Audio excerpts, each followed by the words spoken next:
रात का समय था।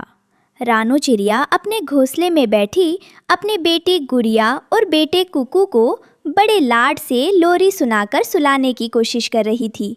लेकिन बच्चे थे कि उनकी आंखों से नींद गायब थी। वे बहुत ज़्यादा उत्साहित थे क्योंकि अगले दिन उनके मामा जी आने वाले थे। सो जा मेरी चांद सी गुड़िया, सो जा, सुंदर परियां आएंगी, चांद से झूला लाएंगी, मेरी गुड़िया झूला झूलेगी। अरे कुकू बेटा, गुड़िया बेटी, आप दोनों अभी तक जाग रहे हैं? मैं तो समझी थी कि तुम सो गए। मम्मा, आज तो हमें आपकी इस प्यारी सी लोरी से भी नींद नहीं आ रही है। हाँ मम्मा, कल हमारे मामा जी पूरे 1 साल बाद आ रहे हैं ना, हमें उनसे मिलने की बहुत बेचैनी हो रही है। मेरे प्यारे बच्चों, अब जल्दी से आंखें बंद करो और सो जाओ। ऐसा ना हो कि कल जब तुम्हारे मामा जी आए तो तुम सोते ही रहो। जल्दी सोओगे तो सुबह जल्दी उठोगे। तुम्हारे मामा जी दोपहर से पहले ही आ जाएंगे। मम्मा की बात मानकर दोनों बच्चे चादर तानकर सो जाते हैं। बच्चों के सोने के बाद रानू चिड़िया दबे पांव उठकर रसोई में जाती है। उसे याद आता है कि उसके भाई को मीठी सवैया बहुत पसंद है। वो पूरी रात जागकर अपने भाई के लिए बड़े प्यार से मीठी सवैया बनाती है और दिल ही दिल में बहुत खुश होती है। अगले दिन सुबह के करीब 10 बजे रानू चिड़िया का भाई उनके घोंसले पर पहुंचता है। मामा जी को देखकर बच्चे खुशी से झूम उठते हैं। अरे भाई, आओ आओ, सफर कैसा रहा? रास्ते में कोई परेशानी तो नहीं हुई ना? नहीं, रास्ता तो ठीक था। मैं आराम से पहुंच गया। रानू, मुझे थोड़ी जल्दी है। मैं यहाँ ज्यादा देर नहीं रुकूंगा। बस थोड़ी देर में ही वापस निकल जाऊंगा। लेकिन मामा जी, हमने रात भर जागकर आपका इंतजार किया है। हम सब आपके साथ जंगल घूमने जाएंगे, झरने पर सैर करेंगे। हम आपको इतनी जल्दी जाने नहीं देंगे। हाँ मामा जी, मैंने तो सहेलियों को भी बता दिया है कि मेरे शहर वाले मामा आ रहे हैं। क्या आप उनसे मिलने मेरे दोस्तों के घर नहीं चलेंगे? अगली बार बच्चों, जब मैं अगली बार आऊंगा ना, तो तुम्हारी मामी को भी साथ लाऊंगा। फिर हम सब मिलकर खूब मौज मस्ती करेंगे। भाई जल्दी से अपने बैग से एक पुराना कागज निकालता है। रानू बहन, जरा इस कागज पर अपना पंख लगा दो। ये मेरे लिए बहुत जरूरी काम का कागज है। लेकिन भाई, ये क्या है? इस पर क्या लिखा है? लिखा तो कुछ खास नहीं है, बस एक जरूरी सरकारी कागज है। मैं इसी कागज पर तुम्हारा पंख लगवाने के लिए इतना समय निकाल कर आया हूँ। लाओ, जल्दी से पंख लगा दो। मम्मा रुकिए, हमारी स्कूल की टीचर कहती हैं कि किसी भी कागज पर पंख या दस्तखत करने से पहले उसे अच्छी तरह पढ़ लेना चाहिए। आप कम से कम देख तो लें कि मामा जी क्या लिखवा कर लाए हैं। गुड़िया बेटी, तुम चुप हो जाओ। तुम्हें नहीं पता, ये बड़ों की बातें हैं। तुम्हारे मामा जी का कोई जरूरी काम होगा। रानू चिड़िया बिना कुछ सोचे समझे अपने सगे भाई पर अंधा भरोसा करके उस कागज पर अपना पंख लगा देती है। पंख लगते ही भाई का चेहरा चमक उठता है और वो तुरंत जाने की तैयारी करने लगता है। अरे भाई, रुकिए तो सही, मैंने रात भर जागकर आपके लिए आपकी पसंद की मीठी सवैया बनाई है। थोड़ी तो खाकर जाइए। हाँ, मैं जरूर खाता रानू, लेकिन मुझे बहुत जरूरी काम से एक दोस्त से मिलना है। देर हो रही है, मैं चलता हूँ। भाई सवैया खाए बिना ही वहाँ से उड़ जाता है। बच्चे और रानू उसे जाता हुआ देखते रह जाते हैं। मम्मा, हम मामा जी के इंतजार में रात भर नहीं सोए और वो आए भी तो सिर्फ 2 मिनट के लिए। यूं आए और यूं चले गए। मम्मा, मुझे तो लगता है कि मामा जी हमसे मिलने नहीं बल्कि सिर्फ उस कागज पर आपका पंख लगवाने आए थे।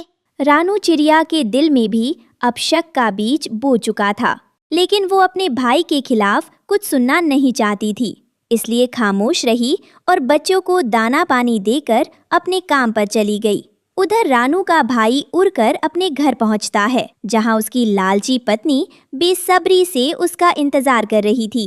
अजी सुनती हो, क्या बना? क्या रानू ने उस जमीन के कागजात पर अपना पंख लगाया या नहीं? हाँ भाग्यवान, देखो रानू ने बिना पढ़े इस पर अपना पंख लगा दिया। अब पिताजी की छोड़ी हुई सारी धन जायदाद कानूनी तौर पर हमारी हो गई। अब हम घर के साथ वाला खेत बेच देंगे और नदी के पास वाली उपजाऊ जमीन पर खुद खेती करेंगे। अब हम अमीर हो गए। समय बीतता गया। रानू के पति के गुजर जाने के बाद वो अकेले ही मेहनत मजदूरी करके अपने बच्चों को पाल रही थी। वो जिस घर में रहती थी उसका मकान मालिक कालू कौवा था। एक दिन कालू कौवा और गौरी कवि रानू के घोंसले पर आते हैं। रानू बहन, मैंने और गौरी ने मिलकर ये फैसला किया है कि हम ये घर बेच रहे हैं। हमें पैसों की सख्त जरूरत है।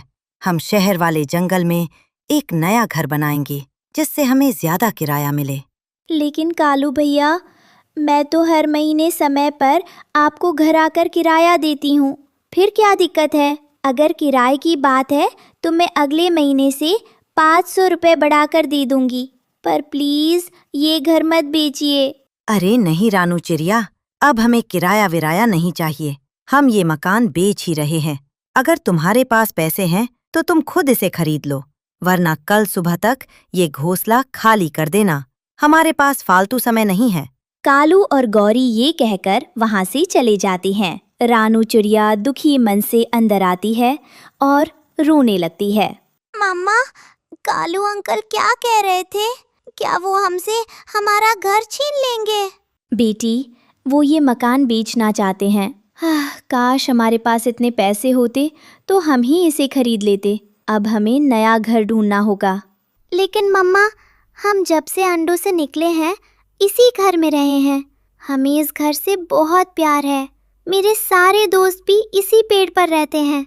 मैं कहीं और नहीं जाऊंगा। प्लीज कुछ करो मम्मा। ठीक है मेरे बच्चों, तुम दोनों घर के अंदर ही रहना, बाहर मत जाना। मैं दूसरे जंगल तुम्हारे मामा जी के पास जा रही हूँ। पिताजी की जायदाद में मेरा भी हिस्सा है। मैं आज भाई से अपना हिस्सा मांग कर लाऊंगी और कालू कौवे का ये घर खरीद लूंगी। मम्मा प्लीज हमें भी साथ ले चलो ना, प्लीज। अच्छा ठीक है, तुम भी मेरे साथ चलो। रानू घर को ताला लगाती है। रास्ते में वो भाई के लिए उसकी पसंद के लड्डू खरीदती है और बच्चों को जलेबी खिलाकर शाम होने से पहले अपने भाई के घर पहुंच जाती है। रानू को अचानक अपने घर के दरवाजे पर देखकर भाई और मामी के चेहरे का रंग उड़ जाता है। रानू, तुम यहाँ बिना बताए? क्या कोई खास काम था? हाँ भाई, आपसे एक बहुत ज़रूरी बात करनी थी। मामी जी, क्या हम बाहर खेत में खेलने चले जाएं? कौन सा खेत लड़की? वो खेत तो तुम्हारे मामा जी ने कब का बेच दिया। अब तो बस नदी के पास वाला एक ही खेत बचा है। क्या? भाई ने खेत बेच दिया? मुझसे पूछे बिना ही? लेकिन वो खेत तो पिताजी का था और उसमें हम दोनों का आधा आधा हिस्सा था। फिर भाई ने अकेले उसे कैसे बेच दिया? हाँ, मैंने बेच दिया। मुझे पैसों की जरूरत थी। और वैसे भी तुम यहाँ किस हक से हिस्सा मांगने आई हो? भाई, आपको तो पता है कि बच्चों के पापा के जाने के बाद मैं किराए के मकान में अकेले गुजारा कर रही हूँ। अब मकान मालिक वो घर बेच रहा है और मुझे कल तक घर खाली करना है। मैंने सोचा था कि मैं अपनी जायदाद का हिस्सा लेकर वो घर खरीद लूंगी ताकि मेरे बच्चे बेघर ना हों। कौन सा हिस्सा और कैसी जायदाद? पिताजी ने मरते समय वो सारी जायदाद मेरे नाम लिखती थी और उस दिन तुमने अपनी मर्जी से ही तो उन कागजात पर अपना पंख लगाया था। मैंने कोई चोरी नहीं की है। रानू चिड़िया की आंखें फटी की फटी रह जाती हैं। क्या? तो वो जायदाद के कागजात थे जिस पर धोखे से आप मेरा पंख लगवाने आए थे? हाँ तो और क्या। और सुनो रानू, हमारे खानदान में बहनें अपने भाइयों से हिस्सा नहीं मांगा करती। अगर मुझे पहले पता होता कि तुम यहाँ जायदाद में भीख मांगने आई हो तो मैं तुम्हें चाय पानी का भी नहीं पूछती। रानू, तुम्हारी शादी पर जो लाखों का खर्च हुआ था वो भी तो मैंने ही किया था। और जब भी तुम्हारे घर आता हूँ कुछ न कुछ दे कर ही आता हूँ। अगर पूरा हिसाब लगाकर देखे ना तो तुम्हारी जायदाद के पैसे कभी के पूरे हो चुके हैं। अब चुपचाप अपने इन बच्चों को लो और यहाँ से दफा हो जाओ। अपने सगे भाई का ये घिनौना और जालिम रूप देखकर रानू चिड़िया का दिल पूरी तरह टूट जाता है। उसके बच्चे सब कुछ समझ रहे थे और रोते हुए अपनी माँ से लिपट जाते हैं। बच्चों, चलो वापस चलें। तुम्हारे मामा जी को हमारा यहाँ आना अच्छा नहीं लगा। रानू चिड़िया अपने बच्चों का हाथ पकड़कर रोते हुए वहाँ से निकल जाती है। पीछे से मामी हंसते हुए कहती है, हाय बड़ी हिस्सा लिए में शर्म भी नहीं आती अपने भाई से हाथ मांगते हुए। अच्छा हुआ जी जो समय रहते हमने इसके पंख लगवा लिए, नहीं तो आज ये पूरे मोहल्ले को इकट्ठा करके तमाशा खड़ा कर देती। रानू चिड़िया बिल्कुल निराश होकर अपने बच्चों के साथ उस किराए के घोंसले में वापस आ जाती है जिसे उसे कल खाली करना था। मम्मा, उस दिन जब मामा जी कागज पर आपका पंख लगवा रहे थे तो मैंने आपसे चीख चीख कर कहा था ना कि बिना परे पंख मत लगाओ, लेकिन आपने मुझे ही चुप करा दिया। देखा, मामा जी ने धोखे से हमारी सारी जायदाद अपने नाम कर ली। हाँ मेरे बच्चों, तुम ठीक कह रही थी। मुझसे बहुत बड़ी गलती हो गई, पर मुझे क्या मालूम था कि दुनिया में जायदाद की खातिर एक सगा भाई भी अपनी बेसहारा बहन को इस तरह धोखा दे सकता है। अब रानू चिड़िया आधी क्या करेगी? क्या वो बेघर हो जाएगी या फिर कौवों से अपना घर बचा पाएगी? क्या लालची भाई को उसके धोखे की सजा मिलेगी? ये सब जानने के लिए देखिए इस कहानी का अगला भाग। अगर कहानी अच्छी लगी हो तो वीडियो को लाइक और चैनल को सब्सक्राइब जरूर करें। धन्यवाद।